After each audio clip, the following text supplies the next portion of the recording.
नमस्कार। आओ सुनाओ में आपका स्वागत है। आज की कहानी है करोड़ों की नौकरी छोड़कर बनी सन्यासी। मुंबई की एक सुबह थी जब बारिश की बूंदें खिड़कियों पर धीरे धीरे थपकियां दे रही थी। अंधेरी के एक छोटे से फ्लैट में, जहां दीवारों पर मां के हाथ से सजी पुरानी तस्वीरें थी, माया अपनी कॉफी का मग लिए खिड़की के पास खड़ी थी। 27 साल की माया का चेहरा शांत था, पर उसकी आंखें कुछ और कह रही थी। सामने टेबल पर एक लिफाफा रखा था जिसमें उसका इस्तीफा था।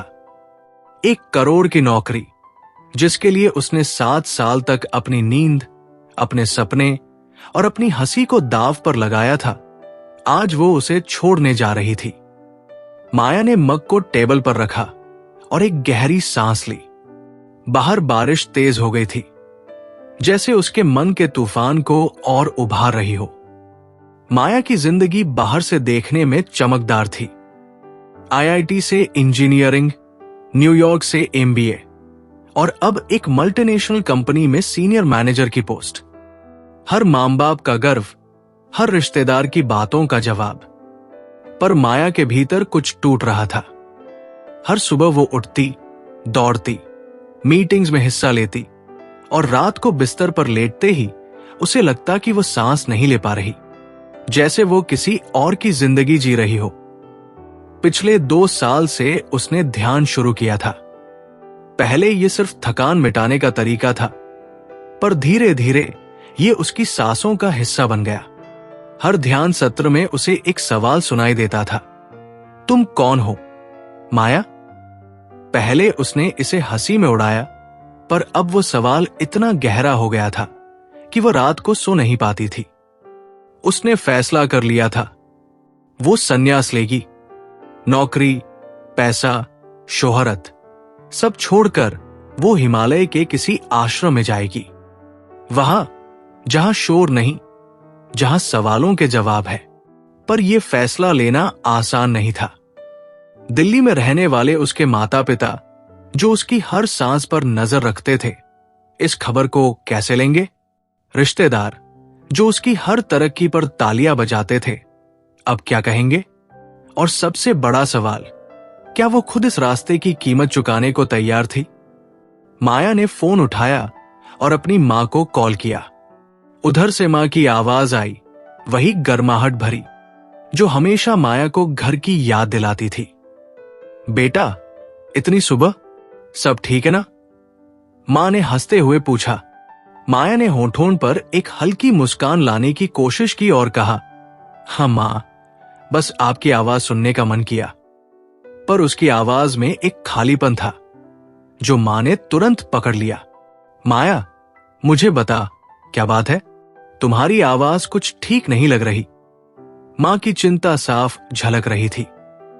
माया ने हिम्मत जुटाई और कहा, मां, मैं अपनी नौकरी छोड़ रही हूं।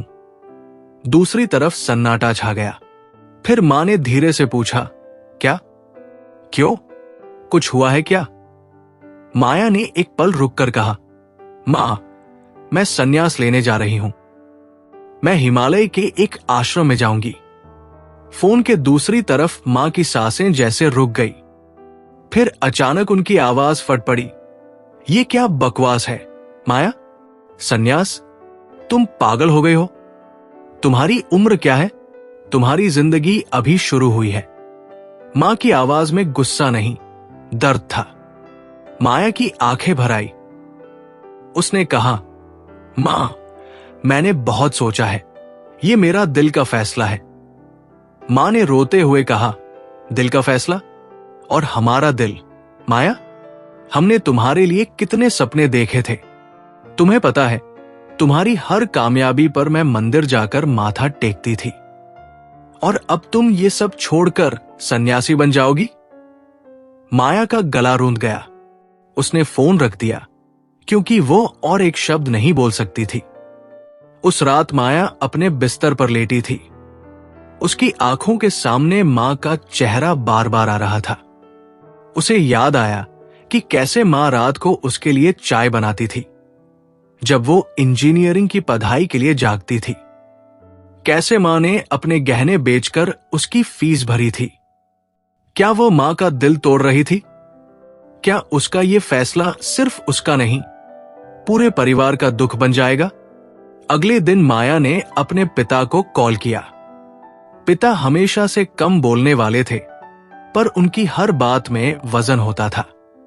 माया को उम्मीद थी कि शायद वो उसकी बात समझ लेंगे, पर जब उसने उन्हें बताया तो पिता की आवाज में एक ऐसी कठोरता थी जो माया ने पहले कभी नहीं सुनी थी। माया, तुम्हें लगता है कि यह जिंदगी मजाक है? हमने तुम्हें पढ़ाने के लिए अपनी जिंदगी कुर्बान की। तुम्हारी मां ने अपने सपने छोड़े, मैंने रात दिन मेहनत की, और अब तुम कह रही हो कि तुम संन्यास ले रही हो। यह तुम्हारा फैसला नहीं, कोई तुम्हें बरगला रहा है। माया ने जवाब देने की कोशिश की। पापा, कोई मुझे बरगला नहीं रहा, मैं यहां खुश नहीं हूं। मुझे लगता है मैं कुछ और हूं। पिता ने गहरी सांस ली और कहा, खुशी? तुम्हें खुशी चाहिए? खुशी है अपने परिवार को सुकून देना। माया, तुम ये सब छोड़कर क्या पाओगी? एक आश्रम में बैठकर ध्यान करने से तुम्हारा जीवन पूरा हो जाएगा?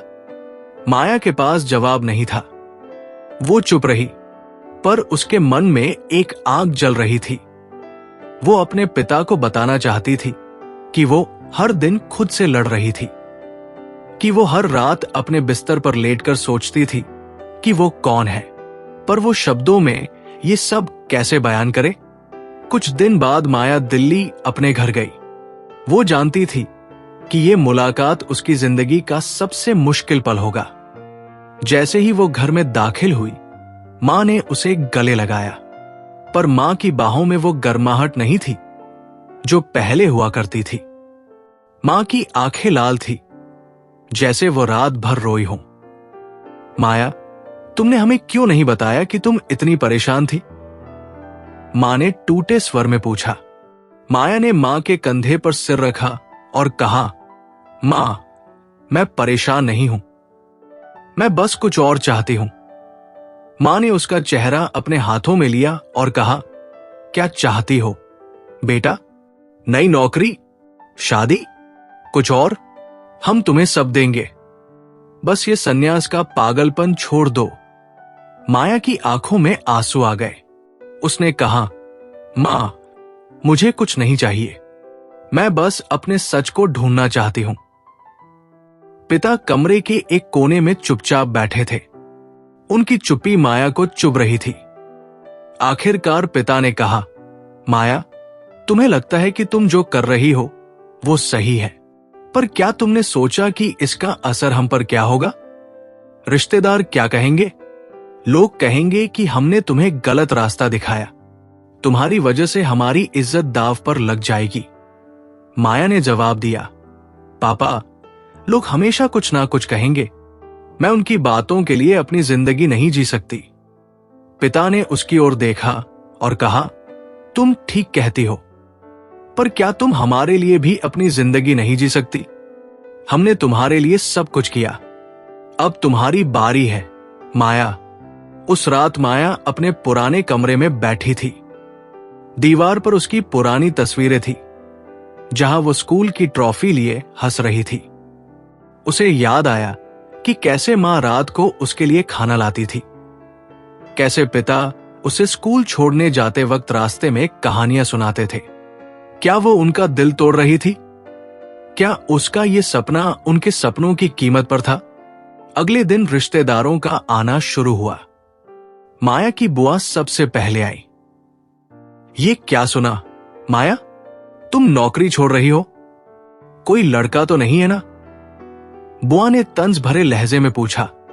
माया ने शांत स्वर में कहा, नहीं बुआ, कोई लड़का नहीं है, मैं सन्यास ले रही हूं। बुआ ने हंसते हुए कहा, सन्यास? अरे, ये क्या नाटक है? तुम्हारी उम्र में लड़कियां शादी करती हैं, घर बसाती हैं, और तुम सन्यासी बन जाओगी? तुम्हारी मां पापा का क्या होगा? माया ने कुछ नहीं कहा। वो जानती थी कि बुआ की बातें यहीं नहीं रुकेंगी। फिर चाची आई। माया, तुम्हें कोई बाबा वाबा ने तो नहीं फंसाया? आजकल बहुत सारे ढोंगी होते हैं। चाची की आवाज में बनावटी चिंता थी। माया ने जवाब दिया, चाची, कोई मुझे फंसा नहीं रहा, ये मेरा अपना फैसला है। पर चाची ने बात को और खींचा। फैसला? ये कैसा फैसला है? तुम्हारी मां रो रो कर पागल हो रही है, तुम्हें जरा भी दया नहीं आती? हर ताने के साथ माया का दिल और भारी होता जा रहा था। वो चाहती थी कि कोई उसकी बात सुने, कोई उसकी भावनाओं को समझे, पर हर कोई उसे गलत साबित करने में लगा था।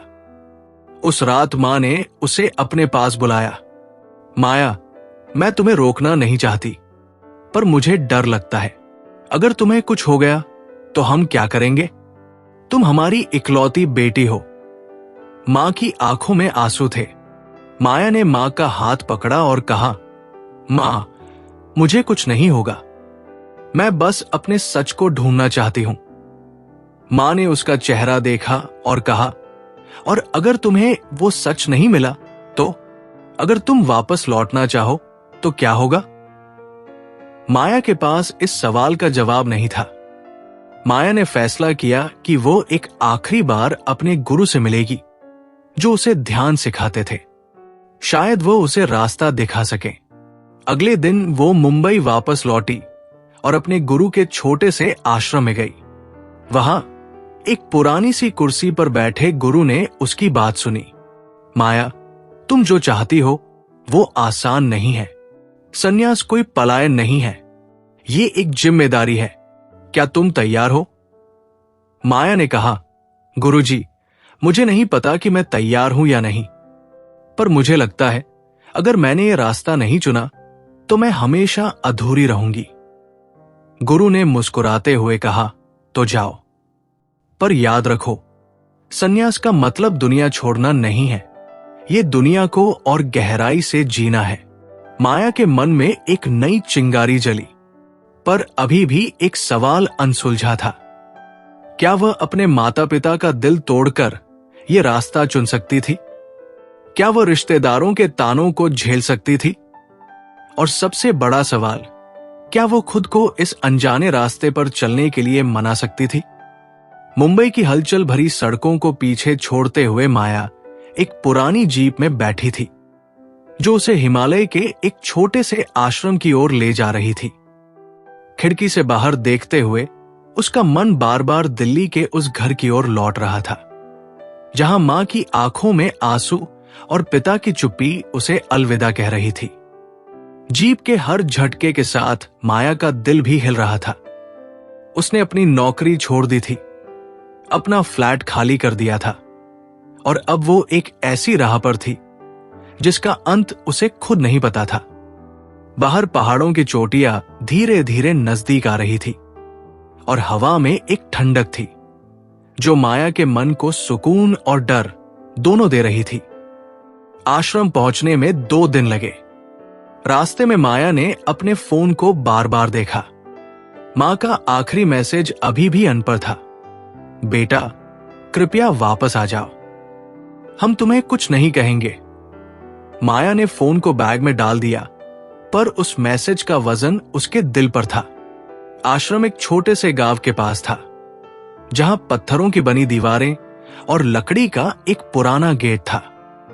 माया ने गहरी सांस ली और गेट की ओर बढ़ी। एक बुजुर्ग साधु ने उसका स्वागत किया।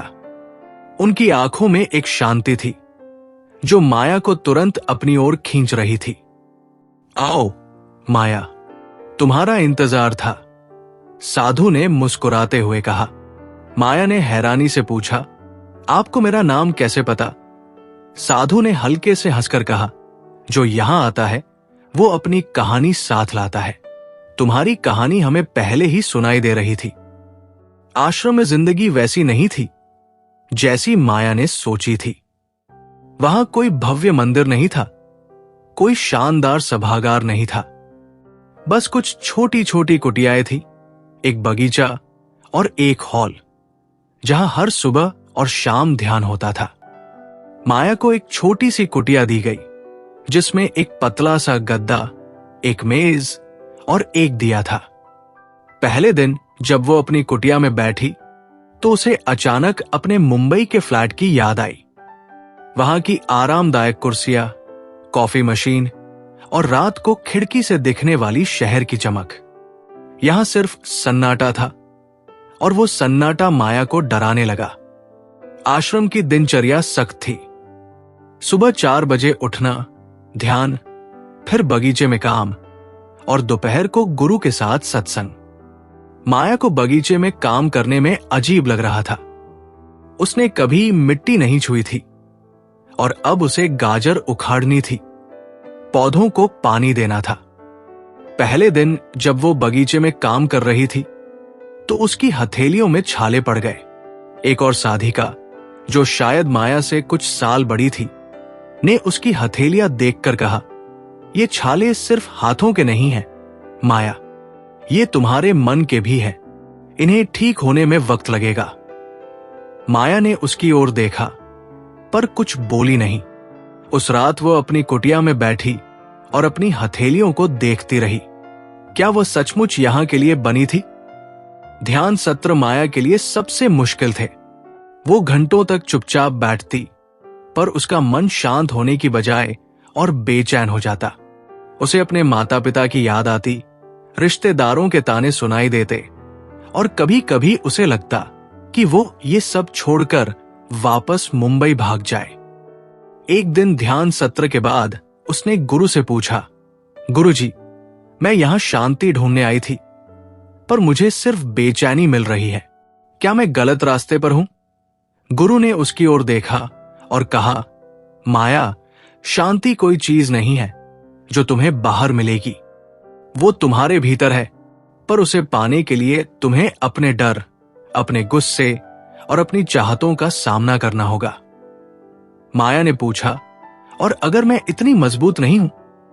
गुरु ने मुस्कुराते हुए कहा, तुम यहां हो, ये तुम्हारी मजबूती है। बाकी रास्ता तुम्हें खुद बनाना होगा। आश्रम में माया की मुलाकात राधा से हुई, एक 30 साल की साधिका जो पहले एक स्कूल टीचर थी। राधा की हंसी में एक अजीब सा सुकून था जो माया को अपनी ओर खींचता था। एक दिन बगीचे में काम करते हुए राधा ने माया से पूछा, तुम यहां क्यों आई? माया, तुम्हारी आंखों में एक सवाल है जो तुम छुपाने की कोशिश कर रही हो।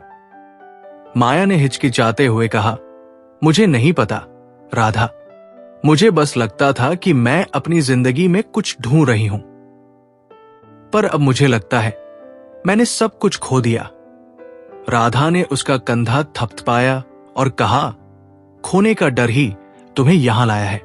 जब तक तुम ये नहीं समझोगी कि तुमने क्या छोड़ा और क्यों, तुम आगे नहीं बढ़ पाओगी। राधा की बातें माया के मन में गहरे उतर गई। उस रात वो अपनी कुटिया में बैठी और एक डायरी निकाली। उसने लिखना शुरू किया। पहले तो सिर्फ शब्द थे, फिर धीरे धीरे वे शब्द उसकी भावनाओं में बदल गए। उसने लिखा कि कैसे उसे मां की याद आती थी, कैसे पिता की चुप्पी उसे चुभती थी और कैसे वो हर दिन खुद से सवाल करती थी कि क्या उसका ये फैसला सही था। लिखते लिखते उसकी आंखें भर आई। उसने डायरी बंद की और दिए की लौ को देखने लगी। उस लौ में उसे मां का चेहरा दिखा जो रोते हुए कह रही थी, माया, तुम हमारी इकलौती बेटी हो। कुछ हफ्ते बाद माया को एक पत्र मिला। ये मां का था। माया की उंगलियां कांप रही थी जब उसने लिफाफा खोला। मां ने लिखा था, माया, मैं तुमसे नाराज नहीं हूं, पर मैं डर रही हूं। तुम्हारे बिना घर खाली खाली लगता है। तुम्हारे पापा तुम्हारा नाम सुनते ही चुप हो जाते हैं। मैं जानती हूं तुम अपना सच ढूंढना चाहती हो, पर क्या तुम्हारा सच हमें भूलने की कीमत पर है? कृपया एक बार घर आ जाओ बेटा। पत्र के आखिर में मां की स्याही धब्बों में फैली थी, जैसे वो लिखते वक्त रो रही हो। माया ने पत्र को सीने से लगाया और उसकी आंखों से आंसू बहने लगे। उस रात माया ध्यान सत्र में नहीं गई। वो अपनी कुटिया में बैठी और अपने फैसले पर सवाल उठाने लगी। क्या वह सचमुच इतनी स्वार्थी थी? क्या उसने अपने माता पिता का दिल तोड़कर ये रास्ता चुना था? क्या वो यहां शांति ढूंढ रही थी या अपनी जिम्मेदारियों से भाग रही थी? अगले दिन उसने राधा से अपनी बात साझा की। राधा ने उसकी बात सुनी और कहा, माया, संन्यास का मतलब अपने परिवार को छोड़ना नहीं है। ये अपने आप को समझना है ताकि तुम अपने परिवार को और गहराई से प्यार कर सको। तुम्हें अपने माता पिता से बात करनी होगी। माया ने पूछा, और अगर वे मुझे नहीं समझे? राधा ने कहा, तब भी तुम्हें कोशिश करनी होगी, क्योंकि प्यार का मतलब है कोशिश करना। माया ने फैसला किया कि वह अपने माता पिता को पत्र लिखेगी।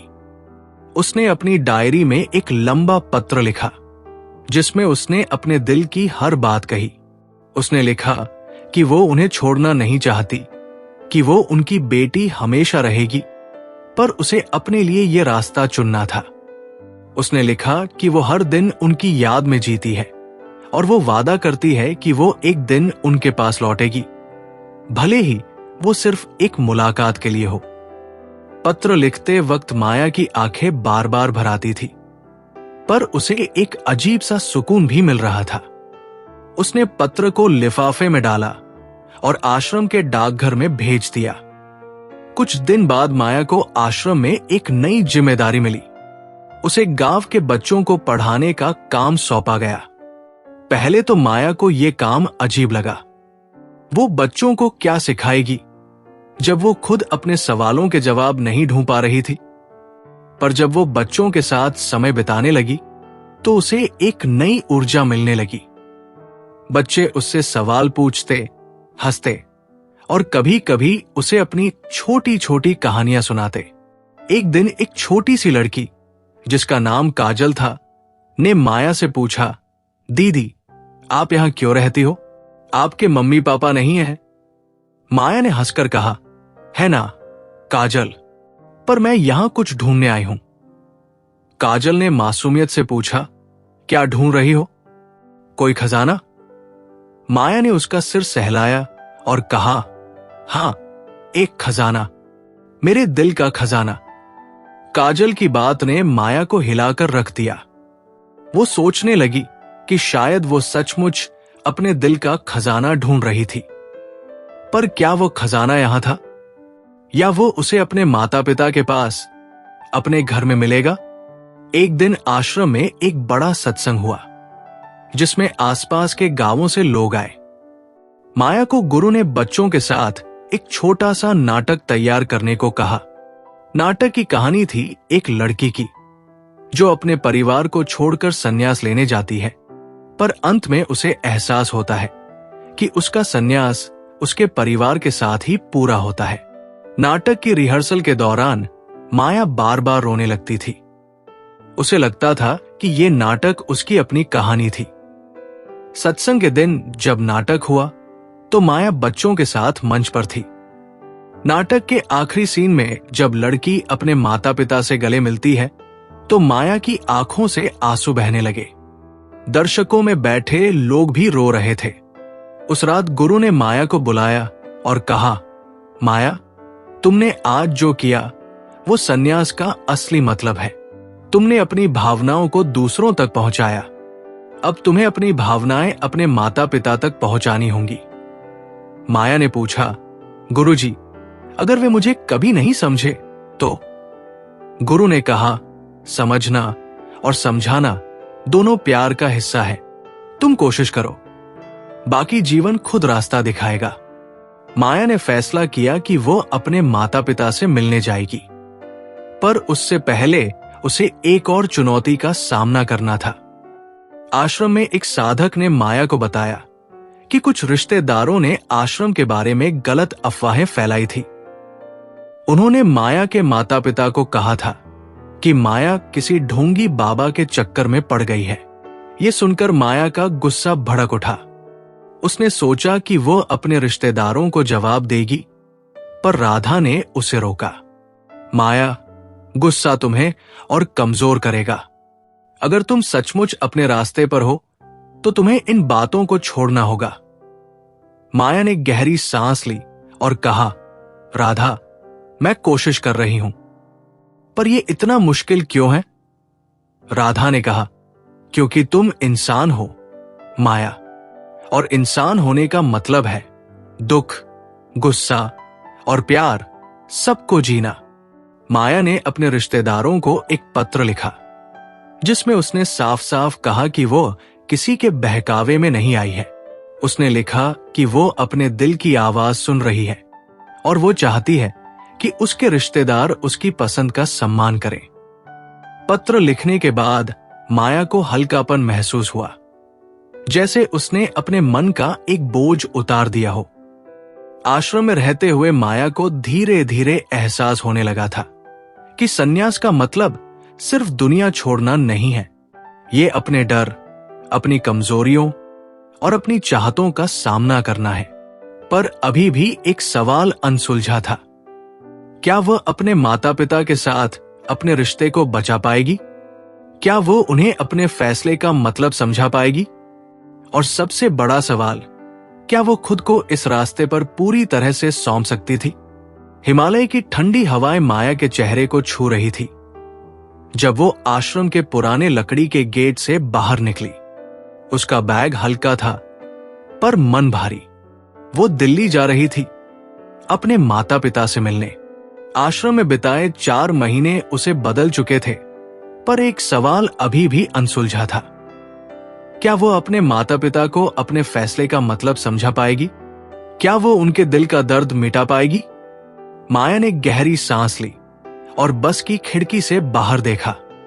पहाड़ धीरे धीरे पीछे छूट रहे थे और हर किलोमीटर के साथ उसका दिल तेजी से धड़क रहा था। रास्ते में माया ने अपनी डायरी निकाली। उसने पिछले 4 महीनों में हर दिन कुछ न कुछ लिखा था। कभी अपनी बेचैनी, कभी राधा की बातें, कभी काजल की मासूम सवाल।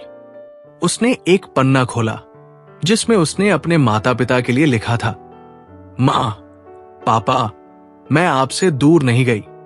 मैं खुद को ढूंढने आई थी ताकि एक दिन मैं आपकी बेटी के रूप में और बेहतर बन सकूं। उसने डायरी बंद की और आंखें मूंद ली। उसे मां की वो रात याद आई जब वो इंजीनियरिंग की परीक्षा के लिए रात रात जागती थी और मां चुपके से उसके लिए दूध का गिलास रख जाती थी। उसे पिता की वो हंसी याद आई जब वो स्कूल की डिबेट जीतकर घर लौटी थी। क्या वो उन यादों को फिर से जी पाएगी? दिल्ली पहुंचने में 2 दिन लगे। माया जब अपने घर के दरवाजे पर खड़ी थी तो उसकी उंगलियां कांप रही थी। उसने घंटी बजाई। दरवाजा मां ने खोला। मां का चेहरा देखते ही माया की आंखें भर आई। मां की आंखें लाल थी, जैसे वो अभी भी उसी दर्द में जी रही हों जो माया के जाने से शुरू हुआ था। मां ने एक पल उसे देखा, फिर बिना कुछ कहे उसे गले लगा लिया। उस गले में मां की सारी शिकायतें, सारा दुख और सारा प्यार था। माया ने मां के कंधे पर सिर रखा और धीरे से कहा, मां, मैं आ गई। मां ने कुछ नहीं कहा, बस उसे और कसकर पकड़ लिया। घर के भीतर पिता सोफे पर बैठे थे। एक पुरानी किताब खुली थी, पर उनकी आंखें किताब पर नहीं, दरवाजे पर थी। माया ने उनके पास जाकर कहा, पापा, मैं। पिता ने उसे बीच में रोक दिया। बैठो, माया। उनकी आवाज में वही पुराना वजन था, पर इस बार उसमें एक नरमी थी। माया उनके सामने बैठ गई। पिता ने कहा, तुम्हारा पत्र मिला था। हमने उसे कई बार पढ़ा, पर माया, हमें अभी भी समझ नहीं आता कि तुमने ये सब क्यों चुना। माया ने गहरी सांस ली और कहा, पापा, मैं आपको सब कुछ बताना चाहती हूं, पर पहले मैं आपसे माफी मांगना चाहती हूं। मैंने आपको दुख दिया और ये मेरा इरादा कभी नहीं था। मां ने पास आकर माया का हाथ पकड़ा। माया, हमें माफी नहीं चाहिए, हमें बस तुम चाहिए। तुम्हारे बिना ये घर नहीं, सिर्फ दीवारें हैं। मां की आवाज टूट रही थी। माया ने मां का हाथ कसकर पकड़ा और कहा, मां, मैं आपसे कभी दूर नहीं थी। मैं हर दिन आपके बारे में सोचती थी। आश्रम में मैंने जो सीखा वो ये कि मेरी सबसे बड़ी ताकत आप दोनों हैं। पिता ने पहली बार माया की ओर देखा। तो फिर तुम वहां क्यों गई, माया? अगर हम तुम्हारी ताकत है तो तुमने हमें छोड़ क्यों दिया? माया ने एक पल रुकर कहा, पापा, मैंने आपको नहीं छोड़ा। मैं खुद को खो रही थी। मैं हर दिन एक ऐसी जिंदगी जी रही थी जो मेरी नहीं थी। मुझे लगता था अगर मैंने अपने सवालों के जवाब नहीं ढूंढे तो मैं कभी आपकी बेटी के रूप में पूरी नहीं हो पाऊंगी। मां ने रोते हुए कहा, और क्या तुम्हें अपने जवाब मिल गए, माया? क्या तुम अब खुश हो? माया ने मां की आंखों में देखा और कहा, मां, मुझे सारे जवाब नहीं मिले, पर मुझे यह पता चला कि मेरी खुशी आप दोनों के बिना अधूरी है। उस रात माया ने अपने माता पिता के साथ घंटों बात की।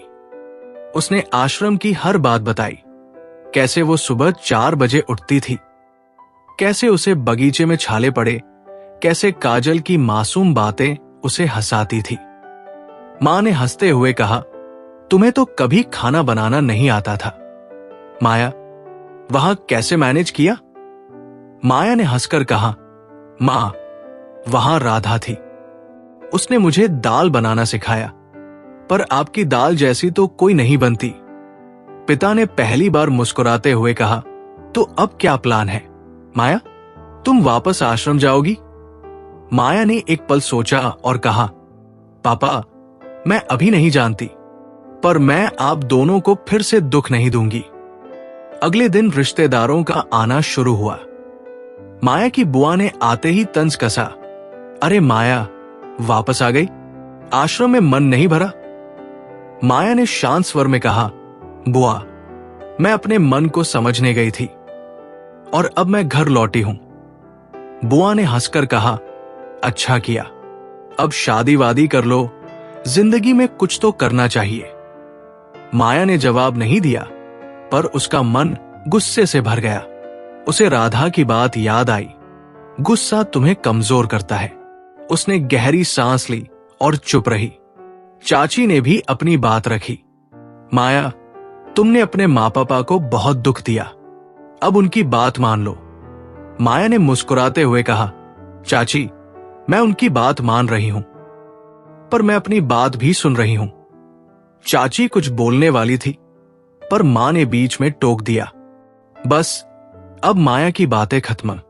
वो हमारी बेटी है और हमें उस पर गर्व है। माया ने मां की ओर देखा और उसकी आंखें भर आई। मां ने पहली बार उसके फैसले को स्वीकार किया था। कुछ दिन बाद माया ने अपने पुराने दोस्त रोहन से मुलाकात की। रोहन माया का कॉलेज का दोस्त था, जो हमेशा उसकी बातें सुनता था। एक कैफे में कॉफी पीते हुए रोहन ने पूछा, माया, तुमने इतना बड़ा फैसला कैसे लिया? नौकरी, पैसा, सब छोड़कर आश्रम चली गई। माया ने हंसकर कहा, रोहन, यह कोई फैसला नहीं था, यह मेरे दिल की पुकार थी। मैं हर दिन खुद से सवाल करती थी कि मैं कौन हूं, और मुझे लगा अगर मैंने उस पुकार को नहीं सुना तो मैं कभी पूरी नहीं हो पाऊंगी। रोहन ने गंभीरता से कहा, और अब तुम्हें जवाब मिला? माया ने मुस्कुराते हुए कहा, कुछ जवाब मिले, कुछ सवाल बाकी है, पर अब मुझे डर नहीं लगता। रोहन ने उसकी ओर देखा और कहा, तुम बदल गई हो माया। पहले तुम हमेशा जल्दी में रहती थी, अब तुम में एक शांति है। माया ने हंसकर कहा, शांति नहीं रोहन, बस थोड़ा सा सुकून, और वह भी आश्रम की बदौलत। उस रात माया अपने कमरे में बैठी और अपनी डायरी खोली। उसने लिखा, मैंने सोचा था संन्यास का मतलब है दुनिया छोड़ना, पर अब मुझे लगता है संन्यास का मतलब है दुनिया को और गहराई से जीना। मैं अब भी माया हूं, माँ पापा की बेटी, राधा की दोस्त, काजल की दीदी, पर अब मैं सिर्फ उनकी माया नहीं, मैं अपनी माया भी हूं। अगले दिन माया ने अपने माता पिता से बात की। उसने कहा, मां, पापा, मैं आश्रम वापस जाऊंगी, पर इस बार मैं आपसे वादा करती हूं, मैं आपको कभी अकेला नहीं छोड़ूंगी। मैं हर महीने आपसे मिलने आऊंगी और अगर आपको मेरी जरूरत पड़ी तो मैं सब छोड़कर आपके पास लौट आऊंगी। मां ने रोते हुए कहा, माया, हमें बस इतना चाहिए था। हमें तुम पर गर्व है। पिता ने उसका कंधा थपथपाया और कहा, जा माया, अपनी जिंदगी जी, पर याद रख, ये घर हमेशा तेरा है। माया ने अपने माता पिता को गले लगाया। उस गले में सारी दूरियां, सारे दुख और सारा प्यार समा गया था। कुछ हफ्ते बाद माया आश्रम लौट गई। वहां उसने बच्चों को पढ़ाना शुरू किया और हर दिन काजल की हंसी उसे याद दिलाती थी कि वो सही रास्ते पर है। उसने अपने माता पिता को पत्र लिखे और हर महीने उनसे मिलने दिल्ली गई। एक दिन आश्रम में सत्संग के दौरान गुरु ने माया से कहा, माया, तुमने अपने सवालों का जवाब ढूंढ लिया। अब तुम्हारा काम है दूसरों को उनके सवालों के जवाब ढूंढने में मदद करना। माया ने मुस्कुराते हुए कहा, गुरुजी, मैं कोशिश करूंगी, पर अभी भी एक सवाल बाकी है। क्या मैं कभी पूरी तरह से तैयार हो पाऊंगी? गुरु ने हंसकर कहा, माया, तैयार होना जिंदगी का हिस्सा है। तुम हर दिन तैयार हो रही हो। माया ने आश्रम में अपनी जिंदगी को नए सिरे से शुरू किया। वो अब सिर्फ साधिका नहीं थी, वो एक शिक्षक थी, एक दोस्त थी और सबसे बड़ी बात, वो अपनी बेटी थी। उसने अपने माता पिता के साथ अपने रिश्ते को फिर से बनाया और हर मुलाकात में वो उनके चेहरे पर एक नई मुस्कान देखती थी। एक दिन काजल ने माया से पूछा, दीदी, आपने अपना खजाना ढूंढ लिया? माया ने काजल को गले लगाया और कहा, हां काजल, मेरा खजाना मेरे दिल में था और अब मैं उसे हर दिन जी रही हूं। कहानी कैसी लगी कमेंट करके जरूर बताएं और हमारे चैनल आओ सुनाओ को लाइक, शेयर और सब्सक्राइब करें।